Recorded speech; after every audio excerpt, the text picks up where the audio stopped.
नागपूरमधल्या अशोक चौकात चक्क घराच्या बाल्कनीतून उड्डाणपूल गेलाय। इंदोरा दिघोरी उड्डाणपूल घराच्या बाल्कनीतून गेलाय। पुलाच्या रोटरीचा एक भाग चक्क प्रवीण पत्रे यांच्या घरातून जातोय। NHAIनं घर हटवण्याची मागणी केली आहे, मात्र घर अनधिकृत असल्यामुळे नुकसान भरपाईची तरतूदच नाहीये। आता पूल सुरू झाल्यावरच काय धोके उद्भवतात ते समजेल। आढावा घेतलाय आमचे प्रतिनिधी पराग ढोबळे यांनी, पाहूयात।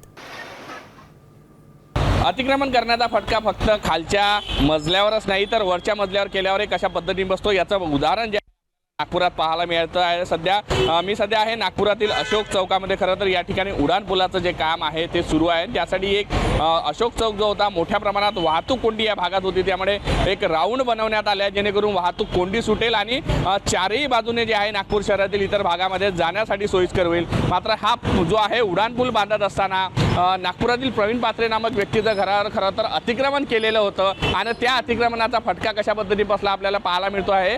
चक्क हा पूल बांधताना बाल्कनीतून गेलेला आहे। खरं तर हा भाग अतिक्रमण असल्यामुळे त्यांचा कुठलाही क्लेम यावर साधणार नव्हता, मात्र नॅशनल हायवेने सुद्धा या सगळ्यावर जो आहे माणुसकी दाखवत जो आहे तो उड्डाणपूल नेत असताना कुठलंही बांधकाम किंवा तोडण्याचा प्रयत्न केला नाही। जेवढी गरज होती तेवढाच भाग तुटलेला आहे। मात्र भविष्यामध्ये जेव्हा वाहतूक सुरू होईल त्यावेळेस मात्र याचा फटका जो आहे या अतिक्रमणधारक कुटुंबियांना नक्कीच बसणार आहे। व्हिडिओ जर्नलिस्ट सौरभ बोलेचा, पराग ढोबळे, साम टीव्ही न्यूज, अशोक चौक, नागपूर।